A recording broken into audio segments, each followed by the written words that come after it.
Why, thank you, Lexi, for that wonderful introduction. I certainly appreciate and welcome everyone to today's webinar on one of my favorite herbals, which is frankincense or Boswellia.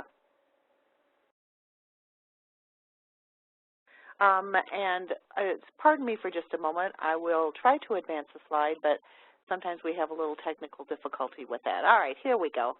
All right, so the head of the presentation is called Asthma, Bowel, and Cancer, the Boswellia ABCs. Well, actually, there's more letters to the alphabet than that, but those are the ones that fit on this slide. For those of you who are not aware, Boswellia is also sometimes called frankincense. Now, frankincense is often the term used when you're talking about Boswellia as an incense or perfume, or being used in aromatherapy as an essential oil. And frankincense has been valued for a very long time. Frankincense can come from any Boswellia tree. And there's Boswellia trees. There's over 100 different species, and many of them grow in the Middle East. And for example, in Saudi Arabia, in some of the drier climates. There's also another type of Boswellia tree that grows in damper climates, which in India and in Southeast Asia. So when we talk about Boswellia used as an internal medication, as an extract, we're very often using those species of trees. But the two words are often used interchangeably. Here's some pictures of the Boswellia serrata tree.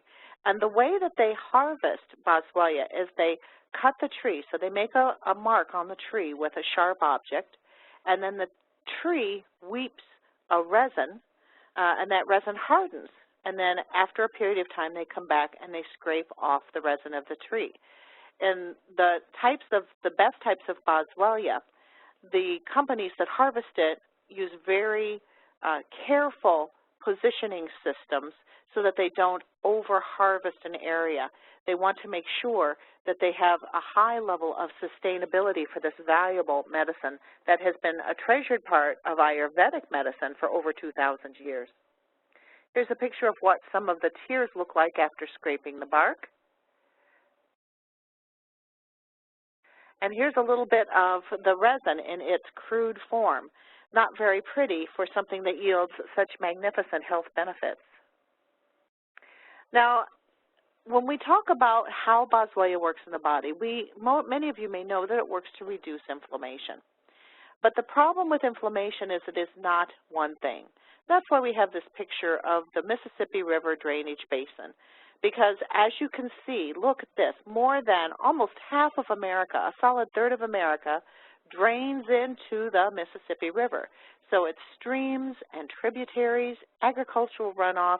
Every drop that falls eventually makes its way, unless it evaporates, it makes its way into the Mississippi River and is eventually deposited in the Gulf of Mexico.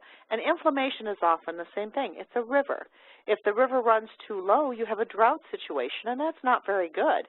But you can't raise your crops, you can't water your crops, you can't water your farm animals, you don't have water for your family to drink, you can't make tea, you can't make coffee. That's really a difficult situation when the river runs too low.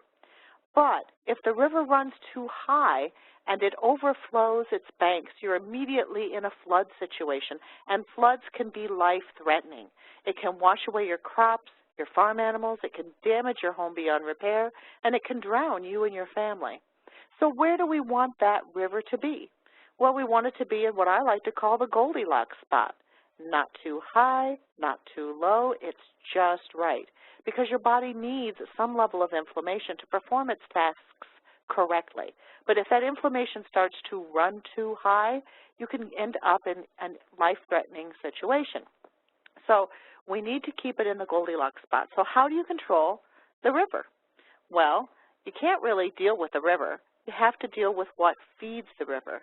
So we start to look at these streams and we start to look at these rivulets and tributaries.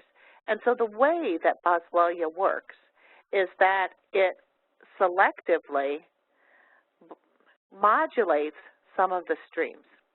So when we look at this, we see that it may not modulate all the streams, but there's one area that it particularly modulates right here. And we call that the 5-lipoxygenase stream.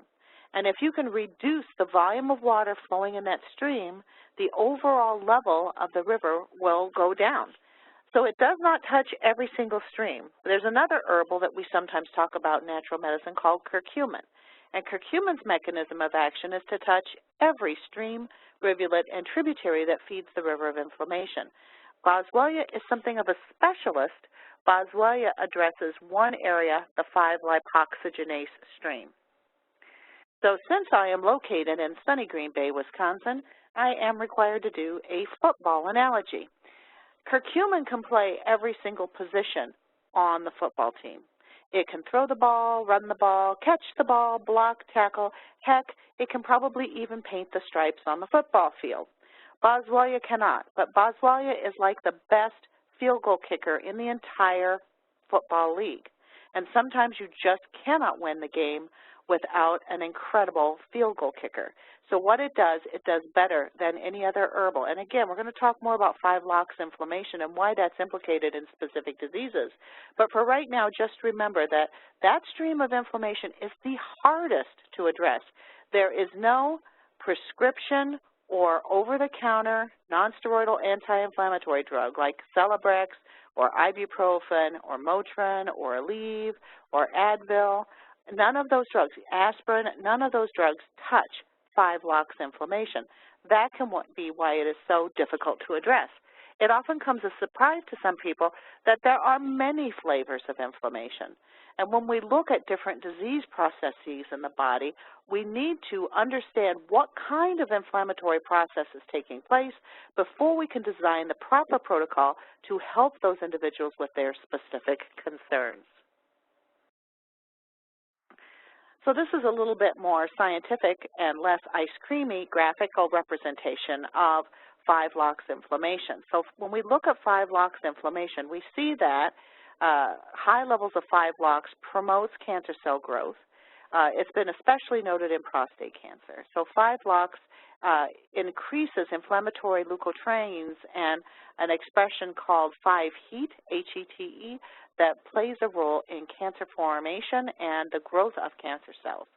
The other things that 5-LOX inflammation is implicated in is intestinal inflammation.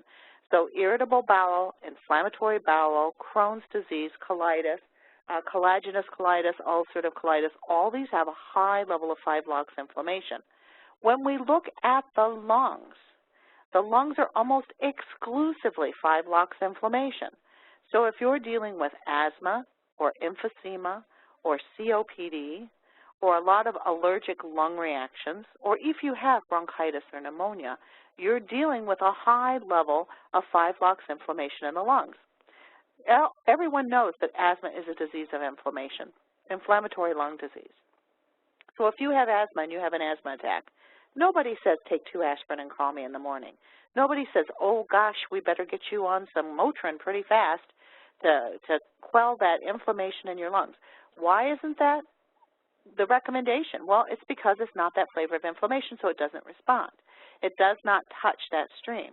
Now, when we look at joint pain, osteoarthritis, rheumatoid arthritis, gout, there is some 5-LOX expression, but there's several other types of inflammation going on as well. So when we look at addressing joint and other kind of rheumatic pains, we often do combination products that are focused on multiple pathways of inflammation, like a combination, for example, of curcumin and Boswellia. But when we're looking at 5-LOX inflammation, that's where we are concentrating with higher doses of Boswellia because it is so impactful on this 5-lipoxygenase pathway. So what we see is that the arachidonic acid that promotes both leukotrienes and 5-HEAT is modulated by Boswellia. It dramatically inhibits. It doesn't shut it down. Drugs shut things down. And when drugs shut things down, then we get into a difficult situation because that's when you start to have those really terrible adverse effects. But when we say modulate, we mean that it downregulates this type of inflammation. It reins it in without completely stepping on it. And when you reduce that, you get much better control of pain in the joints, much easier breathing, much more predictable digestion regardless of your inflammatory bowel challenges, and healthier cells that are more resistant to becoming malignant. And if you do have cancer cells, then they are not being stimulated for growth. There's more than one kind of Boswellia. When we look at selected compounds in Boswellia, there's a whole group of terpenes, boswellic acids, some gum compounds, and they all play together. However, some are definitely more powerful than others. So when we look, for example, at acetyl-11-keto-beta-boswellic acid, don't try to say that one 3 times fast. That's abbreviated AKBA, AKBA. That is the most valuable component in Boswellia. It's not the only one that makes a difference, but it's the one that really shines when it comes to reducing 5-LOX inflammation. However, the other acetyl forms, the acetyl alpha and the acetyl beta, these play a role as well, so they're really good family members. However, beta boswellic acid is not a particularly useful boswellic acid. As many of you may know, Boswellia has been on the market for a long time as a dietary supplement and natural medicine. It's never been a superstar because it works somewhat well, but it's never really been fabulous. One of the reasons it's not fabulous is because it contains beta-boswellic acids. So researchers who are looking at the chemistry of Boswellia discovered that there's a compound in Boswellia that actually causes inflammation, and that's beta-boswellic acid. So when you take an unstandardized Boswellia product, you have the beta-boswellic acid making up about 20% of those valuable compounds, pushing in the wrong direction. 80% is pushing in the good direction. So overall, you get a pretty decent benefit, but you're not going to go, oh, wow, and call all your friends and talk about this new natural medicine miracle that's made such a difference in your life. So the scientists wondered what would happen if they took beta-boswellic acid out, if they reduced it to insignificant levels, like 2 or 3% instead of 20%. And what they found is that it dramatically increases the power and the beneficial aspects of the Boswellia. Additionally, that AKBA, the acetyl-keto-11 beta-boswellic acid, what they found with AKBA is that unstandardized Boswellia can have as little as 1% AKBA. So when we look at medicinal Boswellia products, a couple of things to keep in mind is to, number one, make sure it's standardized to at least 9 or 10% AKBA so that you're getting a lot of this beneficial compound, that it has the fuller spectrum, and that it has insignificant, or it's been purified to reduce some of the beta-boswellic acid. Some of these other boswellic acids are also not particularly useful, but beta-boswellic acid is the one that's the most problematic. When we look at AKBA and its exposure to a scientific model of 5-LOX inflammation, we find that there's no 5-LOX inhibition by beta-boswellic acid. Remember when I said beta's the bad boy? I often jokingly say you can remember BBA, beta-boswellic acid, BB, bad boy. So this bad boy does nothing for 5-LOX inflammation. So not only does it promote inflammation, but it's also ineffective in acting with other kinds of inflammation. When you look at the 5-LOX activity, when it is exposed to AKBA, it drops in a very short period of time to virtually nothing. So that's one of the reasons why when I talk about using herbals as natural medicines, and we'll be talking about diseases in a few minutes, but that's why I spend time on helping people to understand that you have to look for some of these specifications because not all Boswellia is created equal. So when we look at some of the things that we use this for, and we talked about that inflammation in the gut and inflammation in the lungs, especially in the lungs, is almost entirely 5-LOX inflammation. Well, unfortunately, individuals who have these diseases are prone to have both. So when people have Crohn's disease, if they do have a secondary chronic condition, the most common is asthma.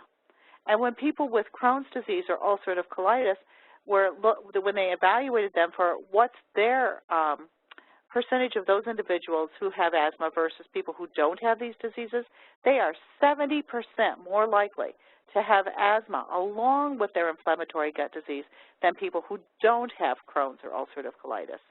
It's also implicated in psoriasis, rheumatoid arthritis, and multiple sclerosis. If people have these diseases, if they have a secondary chronic condition, it is very often the airway diseases that are associated with 5-LOX inflammation. Doesn't seem fair, does it? You're already dealing with one adverse situation. You're trying to deal with gut inflammation at the same time as lung inflammation. When you ameliorate the effects of excessive levels of 5-LOX inflammation, you're addressing all of it at one time. So Boswellia used historically in Ayurveda had a wide variety of diseases and medical situations that they used it for. But when we look at the modern research on Boswellia, it's really honed in on arthritis, asthma, cancer, irritable and inflammatory bowel pain and disease, liver diseases, and heart disease because of the implications of being able to modulate that pathway called the 5-LOX pathway. So let's look a little bit at some of the research on these diseases. Boswellia relieves asthma symptoms. So this is a study looking at standard inhalation therapy alone versus standard inhalation therapy plus oral Boswellia. And they found that there was they almost cut in half the need for inhalation therapy by the 4th week of use. So pretty rapidly, they were able to dramatically reduce how often individuals had to use their inhaler when they added Boswellia into the mix. In another study looking specifically at asthma, 40 patients who had asthma for at least 3 years were put on Boswellia 3 times a day for 6 weeks versus placebo. 70% of the patients in the Boswellia group improved. Only 20% in the placebo reported any improvement. The people that improved had easier, less labored breathing. They reduced their airway obstructions. They had fewer asthma attacks, and they had an increase in lung function called forced expiratory volume. So when we talk about asthma and emphysema, we're talking about people who, because of the inflammatory processes in their lungs, and in emphysema's case, there's also damage that's gone on in the lungs, they cannot exhale as powerfully as an individual who doesn't have these diseases. That means that they tend to hold on to carbon dioxide, which can suppress the breathing response. So it's very, very important to improve expiratory volume, or the ability to blow out candles, for example. You know, if there's a reason why when you're watching television and they're hawking drugs for asthma or COPD, that they show people blowing up balloons or blowing up candles, it's because of that reduction in forced expiratory volume. Another bad thing happens when you can't exhale effectively. Then, first off, one of the worst things that happens in people with chronic inflammatory diseases is that mucus starts to accumulate, because it's harder for them to get things out of their lungs if you have one of these diseases. All of us accumulate a little bit of mucus throughout the day. Everybody coughs once or twice at least during the day, kind of clears whatever little bit of mucus is accumulated in the lungs. If you can't do that, then that starts to accumulate, and a couple of bad things happen. Number one, the mucus starts to sit heavily on these little things in the lungs called alveoli, and that's one of the places where air exchange takes place. Can you imagine if you're trying to open the door and something heavy is resting against it? It becomes more and more difficult to get the door fully open. Another thing that happens is this mucus accumulation, aside from the fact that it's starting to impair good air exchange in the lungs, becomes a perfect breeding ground for bacteria and sometimes even fungi.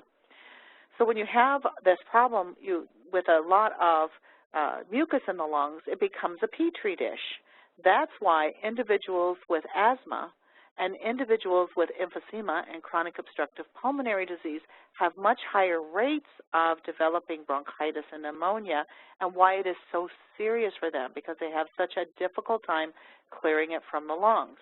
When you become ill, on top of already having an inflammatory lung disease, you've exacerbated the lung disease, and that's where people get into some serious, serious issues with breathing.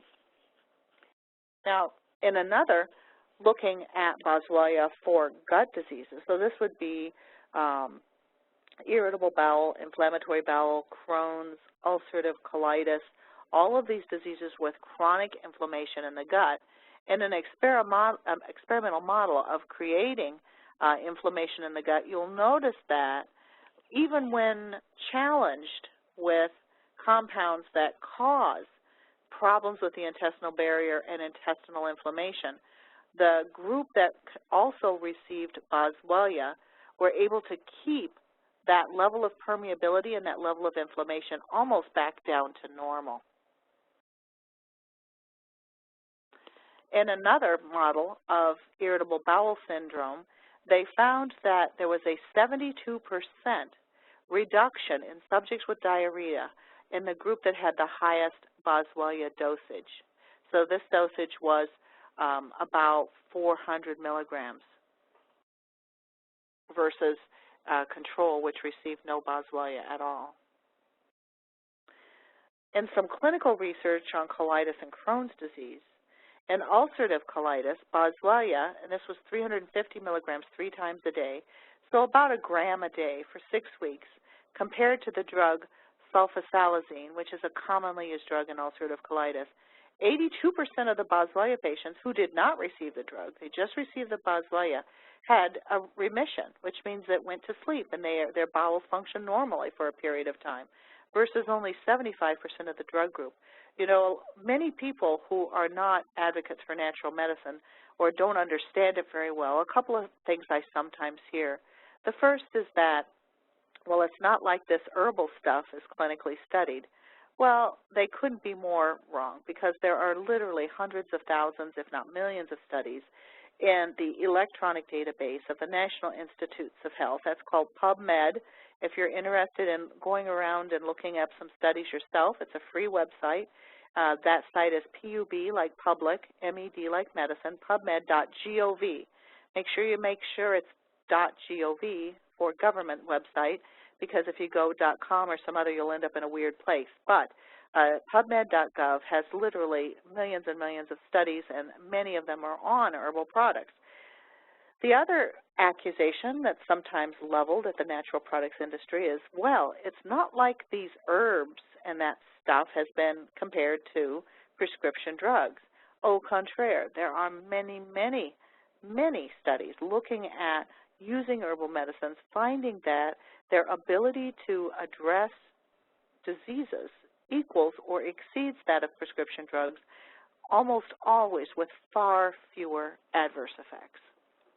Now, in another study of chronic colitis with abdominal pain and diarrhea, Boswellia, about a gram a day again, so about 300 3 times daily. So, as I said, around 1,000 milligrams a day, which I find a good dose for individuals who are dealing with inflammatory gut disease.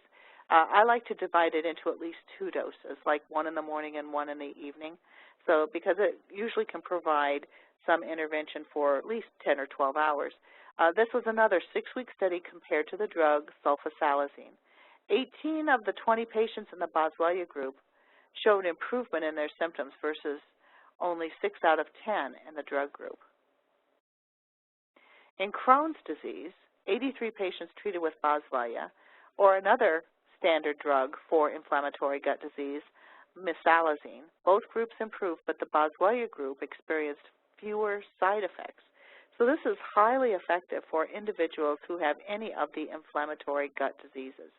Now, I really feel for people with inflammatory gut diseases, because the only drug that will settle them down in an emergency situation are steroids, because steroids shut down all inflammation in the body. That's it. But the problem is steroids have horrendous adverse effects if you use them long term. So to use a steroid for asthma, or to use a steroid for colitis or Crohn's disease for a week or 10 days because you're having a horrible flare-up, your body can usually deal with that. But having to do it over and over again, ongoing, is incredibly damaging to the body. It raises blood sugar. It raises blood pressure. It can alter thinking. It can cause bone loss. The list goes on and on. So we really should only reserve steroids for extreme emergency situations. And there are so many other things that we can offer people to help them get control of these terrible symptoms without having to resort to the steroids. Now let's moving on to talking a little bit about cancer and some of the studies on why it's important to inhibit or modulate the 5-LOX pathway in individuals with cancer. This was a study looking specifically at prostate cancer cells. And as you can see, when you look at reducing the number of cancer cells, causing cancer cell death, when you reduce 5-LOX inflammation, so the first line at 100% cell viability is no intervention. The second line is inhibiting 5-LOX partially, and the third line, the darker green, this is what happens to that, how many cancer cell deaths you can cause when you up the dose, when you double the dose. So you've gone to 100% viability down to about 22% that remain alive and able to procreate. So that's almost an 80% reduction. Now, another control used ibuprofen. Ibuprofen does not, remember as I said, does not inhibit 5-LOX. It doesn't work that way. So it did absolutely nothing. Just another demonstration of the fact that there's more than one flavor of inflammation, and you have to have the right tool for the right job. In a study in an animal model, scientific model of pancreatic cancer tumors, we find that Boswellia was able to reduce tumor volume by a whopping 65%. So when we look at a lot of malignancies, that yes, is Boswellia the only thing I would recommend? No. I would put together a protocol of probably 4 or 5 different dietary supplements and natural medicines to help individuals live their healthiest life, to survive the cancer, to help prevent its recurrence, or even in cases where people have cancer that cannot be cured, to help them live longer and healthier lives and improve quality of life. But when Boswellia has to be a part of that protocol, because in certain types of cancer especially, it can just have tremendous, tremendous activity at suppressing cancer cell growth. Here is this is looking at a model of leukemia, and it's looking at using Boswellia on its own compared to the chemotherapeutic agent called 5-fluorouracil, one of the most common chemotherapeutic agents that's used for a variety of different cancers. Now, when they look at putting together an ACPA-rich Boswellia with the 5-FU, you see that that combination is almost 7 times more powerful. It dramatically increases the ability of the chemotherapy to kill the cancer cell. Here's another looking at combining Boswellia with curcumin, which is an extract of turmeric. So I know this is a very busy graph. Tumor volume means the size of the tumor.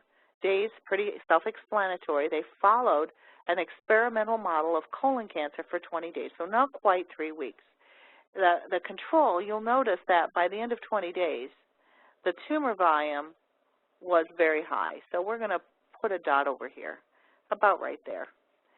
When you look at using curcumin alone, the tumor volume was cut in half, about right here, around 700 versus 1,300. When you look at Boswellia alone, almost the same. The two together was dramatically lower. So when I talk about most cancers, I say that the most powerful combination you can use is curcumin and a Boswellia that has high levels of ACPA and low levels of beta-boswellic acid. I think the differences in the tumor volume in this model of colon cancer is very, very dramatic indeed.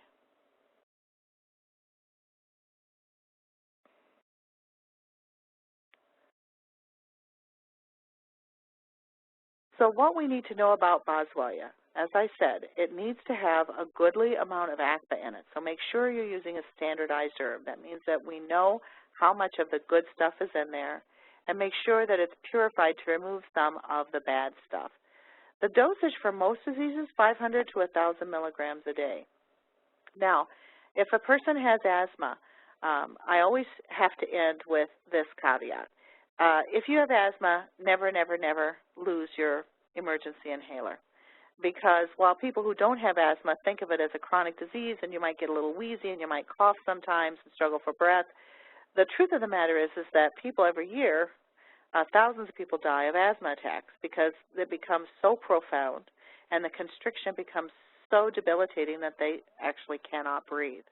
So it's always important to have a rescue inhaler. That said, if you start to incorporate Boswellia, 500 in the morning, 500 at night, into your protocol, and you may want to talk to your doctor about this. We're not aware of Boswellia interfering with any asthma medications, but just to be on the safe side and to make sure your doctor's on the same page as you, I always encourage people to talk to their healthcare practitioners about integrating natural medicines. So we have had many individuals who have reported to us that they are able to dramatically reduce their daily inhaler use and their oral medication, sometimes even eliminate it with their doctor's oversight. We have one woman who had exercise-induced asthma. Every time she tried to work out or had any kind of exertion where she started to breathe heavily, she went into an asthma attack.